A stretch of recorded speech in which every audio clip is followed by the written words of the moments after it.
Now, this particular chapter also highlights collaboration. So as much as you want to do like international collaboration with other schools or other organizations, or even international, even collaboration within the country itself, things won't go far if you still don't encourage collaboration within the internal structure of the schools itself. So it is actually the teams of teachers that have to sit together to develop their curriculum, to develop assessment together. Finland, for example, why makes them successful is that the fact that the classroom unit is the important unit in terms of assessment. Teachers give very specific feedback, very specific intervention programs in order to help the individual student to succeed. And then for Shanghai, there's a specific case study that is called lesson study. In other words, the groups of teachers will come together and then they sit down and they discuss how is it that you're going to teach a particular topic. How is it that you're going to probably put in certain activities to to make sure that students understand what you're trying to teach. So that's that. Now, from outside the system, the kind of support that that teachers would need are unions. Unions refer to groups, associations of teachers coming together, try to help each other out through this network concept. And then what is this? The Chinese case has a very different approach. So there's this thing in China, Shanghai specifically, called teaching competition. So teaching competition refers to you actually go into competitions and do mock teaching in front of a group of judges.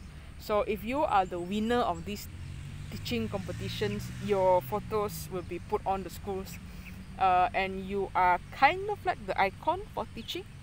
So apparently this particular approach is unique because you are not just emphasizing on the optics part of it, meaning to say how you teach, what kind of